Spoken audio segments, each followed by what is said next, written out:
ಎಲ್ರಿಗೂ ನಮಸ್ಕಾರ. ಪುಷ್ಪ ಶೆಟ್ಟಿಸ್ ಕುಕಿಂಗ್ ಡೈರಿಗೆ ಸ್ವಾಗತ. ನಾನಿವತ್ತು ಬಂಗಡೆಯ ಮಸಾಲ ಫ್ರೈಯನ್ನು ಮಾಡೋಣ ಅಂತಿದ್ದೀನಿ. ಅದಕ್ಕೆ ನಾನಿಲ್ಲಿ 4 ಬಂಗಡೆ ಮೀನನ್ನು ತೊಗೊಂಡಿದ್ದೀನಿ. ಅದನ್ನು ಕ್ಲೀನಾಗಿ ವಾಶ್ ಮಾಡಿ ಕಟ್ಸ್ ಹಾಕ್ಕೊಂಡು ಬಂದಿದ್ದೀನಿ.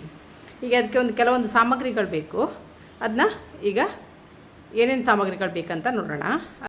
ಅದಕ್ಕೆ ನಾನಿಲ್ಲಿ ಒಂದು 20 ಬ್ಯಾಡಿಗೆ ಚಿಲ್ಲಿ, ಒಂದು 7 ಬೆಳ್ಳುಳ್ಳಿ ಹೆಸರು, ಪಿಂಚ್ ಜೀರಿಗೆ, ರುಚಿಗೆ ತಕ್ಕಷ್ಟು ಉಪ್ಪು, 1/4 ಟೀ ಸ್ಪೂನ್ ಹಳದಿ, ಒಂದು 3/4 ಟೀ ಸ್ಪೂನ್ ಆಗುವಷ್ಟು ಕೊತ್ತಂಬರಿ ಬೀಜ ಹಾಗೂ 1/4 ಟೀ ಸ್ಪೂನ್ ಆಗುವಷ್ಟು ಕಾಳು ಮೆಣಸನ್ನು ತೊಗೊಂಡಿದ್ದೀನಿ. ಈಗ ಇದನ್ನು ಸ್ವಲ್ಪ ಫ್ರೈ ಮಾಡ್ಕೋಬೇಕು. ಈಗ ನಾನು ಆಲ್ರೆಡಿ ತವವನ್ನು ಬಿಸಿಗೆ ಇಟ್ಕೊಂಡಿದ್ದೀನಿ. ಇದಕ್ಕೆ ಬಿಸಿಯಾಗಿದೆ. ಇದಕ್ಕೆ ನಾನು ತೊಗೊಂಡಂಥ ಬ್ಯಾಡಗಿ ಚಿಲ್ಲಿನ ಸ್ವಲ್ಪ ಹುರ್ಕೊಳ್ತೀನಿ. ಇದು ಬ್ಯಾಡಗಿ ಚಿಲ್ಲಿ ಜಾಸ್ತಿ ಹುರಿಯೋದು ಬೇಡ. 30 ಸೆಕೆಂಡಿಂದ 1 ಮಿನಿಟ್ ಒಳಗೆ ಹುರಿದ್ರೆ ಸಾಕು. ಸ್ವಲ್ಪ ಬೆಚ್ಚಗಾದರೆ ಸಾಕು. ಸ್ವಲ್ಪ ಈ ಥರ ಬೆಚ್ಚಗಾದರೆ ಸಾಕು. ಈಗ ಇದನ್ನ ನಾನು ಒಂದು ಪಾತ್ರೆಗೆ ಟ್ರಾನ್ಸ್ಫರ್ ಮಾಡ್ತಾ ಇದ್ದೀನಿ. ಈಗ ಇದೇ ಬಿಸಿ ಬಾಣಲಿಗೆ ಸ್ವಲ್ಪ ಕಾಳು ಮೆಣಸು, ಇದು ಸಹ ಸಾಮಗ್ರಿಗಳನ್ನು ಹುರಿಯೋದು ಬೇಡ ಜಾಸ್ತಿ, ಸ್ವಲ್ಪ ಬೆಚ್ಚಗಾದರೆ ಸಾಕು. ಸ್ವಲ್ಪ ಬೆಳ್ಳುಳ್ಳಿನೂ ಹಾಕ್ಕೊಳ್ತಾ ಇದ್ದೀನಿ. ಇದು ಸಹ ಒಂದು 30 ಸೆಕೆಂಡು ಸಾಮಗ್ರಿಗಳು ಬಿಸಿಯಾದರೆ ಸಾಕು.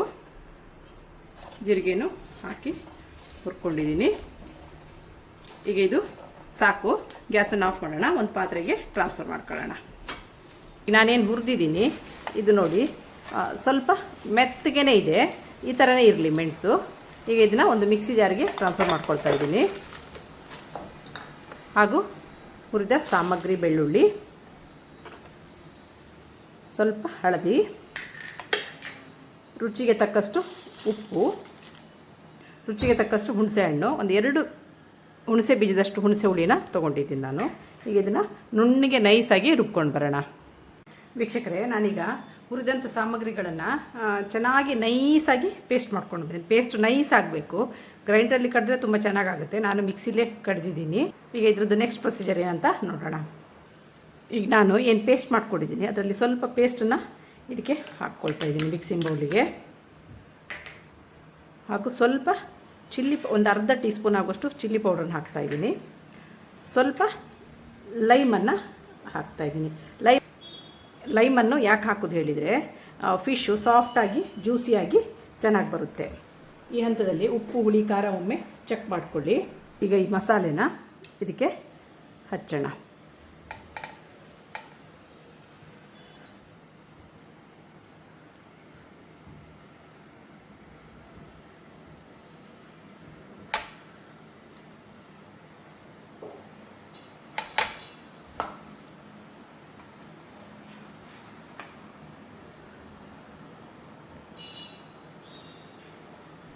ಈಗ ತಗೊಂಡಂಥ ಮಸಾಲೆಗಳನ್ನೆಲ್ಲ ಮೀನಿಗೆ ಕ್ಲೀನಾಗಿ ಹಚ್ಚಿದ್ದೀನಿ. ಇದೊಂದು 15ರಿಂದ 20 ನಿಮಿಷ ಚೆಂದ ಮ್ಯಾರಿನೇಟ್ ಆಗಲಿ. ವೀಕ್ಷಕರೇ, ನಾನೀಗ ಆಲ್ರೆಡಿ ತವವನ್ನು ಬಿಸಿಗೆ ಇಟ್ಕೊಂಡಿದ್ದೀನಿ. ಈಗ ಇದಕ್ಕೆ ಮೀನು ಹುರಿಲಿಕ್ಕೆ ಬೇಕಾಗುವಷ್ಟು ತೆಂಗಿನೆಣ್ಣೆಯನ್ನು ಹಾಕಿದ್ದೀನಿ. ಈಗ ಮೀನನ್ನು ಮ್ಯಾರಿನೇಷನ್ ಮಾಡಿ ಒಂದು 15ರಿಂದ 20 ನಿಮಿಷ ಆಗಿದೆ. ಈಗ ಇದನ್ನು ಒಂದೊಂದಾಗಿ ಚೆನ್ನಾಗಿ ಹುರ್ಕೊಳ್ಳೋಣ.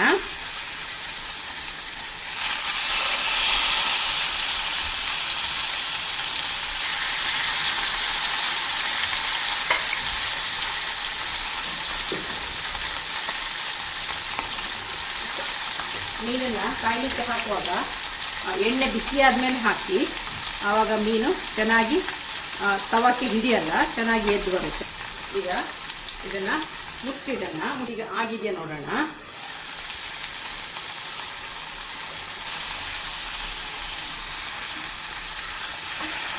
ಎಷ್ಟು ಚೆನ್ನಾಗಿ ಎದ್ದು ಬರುತ್ತೆ ನೋಡಿ.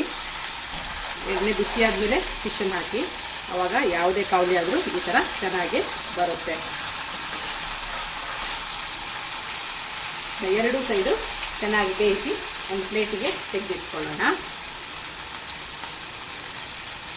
ವೀಕ್ಷಕರೇ, ಇದೀಗ ಆಗಿದೆ. 2 ಕಡೆ ಚೆನ್ನಾಗಿ ಬೆಂದಿದೆ. ಇದನ್ನ ಒಂದು ಪ್ಲೇಟಿಗೆ ಟ್ರಾನ್ಸ್ಫರ್ ಮಾಡ್ಕೊಳ್ಳೋಣ. ವೀಕ್ಷಕರೇ, ಹುರಿದಂಥ 4 ಫಿಶನ್ನು ನಾನು ಒಂದು ಪ್ಲೇಟಲ್ಲಿ ಎತ್ತಿಟ್ಕೊಂಡಿದ್ದೀನಿ.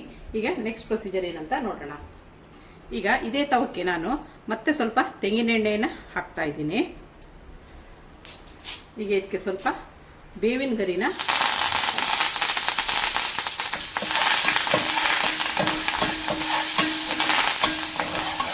ಇದಕ್ಕೆ ನಾನೀಗ ಮಾಡಿಟ್ಕೊಂಡಂಥ ಮಸಾಲೆನ ಹಾಕ್ತಾಯಿದ್ದೀನಿ. ನಿಮ್ಗೆ ಎಷ್ಟು ಮಸಾಲೆ ಬೇಕು ಅಷ್ಟು ಹಾಕ್ತೀವಿ. ನಾನಿದು ಮಾಡಿದಂಥ ಮಸಾಲೆಯನ್ನು ಪೂರ್ತಿಯಾಗಿ ಹಾಕ್ತಾಯಿದ್ದೀನಿ. ಇದು ಚೆನ್ನಾಗಿ ಫ್ರೈ ಆಗಲಿ. ಇದರಲ್ಲಿ ಈ ಹಂತದಲ್ಲಿ ಉಪ್ಪನ್ನೊಮ್ಮೆ ಚೆನ್ನಾಗಿ ನೋಡಿಕೊಳ್ಳಿ. ಸ್ವಲ್ಪ ನೀರನ್ನು ಸೇರಿಸ್ತಾ ಇದ್ದೀನಿ. ಈಗ ಮುಟ್ಲವನ್ನು ಮುಚ್ಚಿಡೋಣ.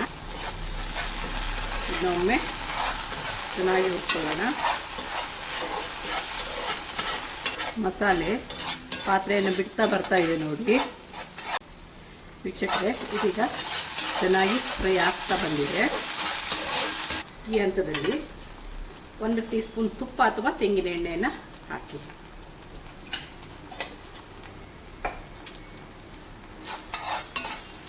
ಈಗ ನಾವು ಹುರಿದಿಟ್ಕೊಂಡಂಥ ಒಂದೊಂದೇ ಮೀನನ್ನು ಇದಕ್ಕೆ ಹಾಕೋಣ.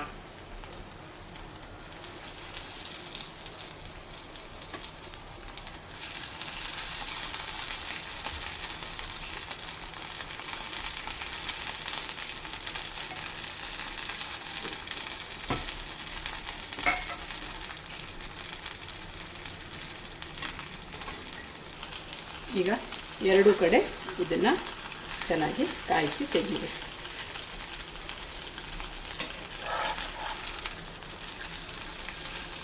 ಇದಕ್ಕೆ ಸ್ವಲ್ಪ ಈಗ ಕೊತ್ತಂಬರಿ ಸೊಪ್ಪನ್ನು ಉದುರಿಸೋಣ.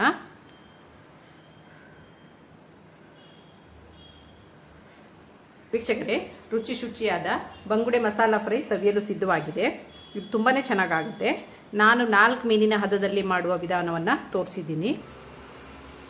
ನಾನು ಫಿಶನ್ನು ಮ್ಯಾರಿನೇಷನ್ ಮಾಡುವಾಗ ಲೈಮನ್ನು ಉಪಯೋಗಿಸಿದ್ದೀನಿ. ಬೇಕಾದರೆ ಹುಣಸೆ ರಸನೂ ಹಾಕ್ಕೋಬೋದು. ಯಾವುದೇ ಫಿಶ್ ಫ್ರೈ ಮಾಡುವಾಗ ತವಾವನ್ನು ಬಿಸಿ ಆದಮೇಲೆ ಎಣ್ಣೆ ಹಾಕಿ, ಎಣ್ಣೆ ಬಿಸಿಯಾದ ನಂತರ ಫಿಶನ್ನು ಹಾಕಿ, ಆವಾಗ ತವಕ್ಕೆ ಫಿಶ್ಶು ಅಂಟ್ಕೊಳ್ಳಲ್ಲ, ಚೆನ್ನಾಗಿ ಎದ್ದು ಬರುತ್ತೆ. ನಾನು ಮಾಡುವ ಬಂಗುಡೆ ಮಸಾಲ ಫ್ರೈಯ ಕ್ರಮ ಇದಾಗಿರುತ್ತೆ. ಹಾಗೂ ನಿಮಗೆ ನನ್ನ ಈ ರೆಸಿಪಿ ಇಷ್ಟವಾದಲ್ಲಿ ಪುಷ್ಪಾ ಶೆಟ್ಟೀಸ್ ಕುಕಿಂಗ್ ಡೈರಿ ಇದಕ್ಕೆ ಒಂದು ಲೈಕ್ ಕೊಡಿ, ಶೇರ್ ಮಾಡಿ, ಕಮೆಂಟ್ ಮಾಡಿ. ಸಬ್ಸ್ಕ್ರೈಬ್ ಆಗಿಲ್ಲ ಅಂದರೆ ಸಬ್ಸ್ಕ್ರೈಬ್ ಆಗಿ. ಹಾಗೂ ನಿಮ್ಮ ಫ್ಯಾಮಿಲಿ ಮತ್ತು ಫ್ರೆಂಡ್ಸ್ಗಳ ಜೊತೆನೂ ಹಂಚ್ಕೊಳ್ಳಿ. ಪಕ್ಕದಲ್ಲಿರೋ ಬೆಲ್ ಐಕಾನ್ನ ಪ್ರೆಸ್ ಮಾಡೋಕ್ಕೆ ಮರಿಬೇಡಿ. Thanks for watching.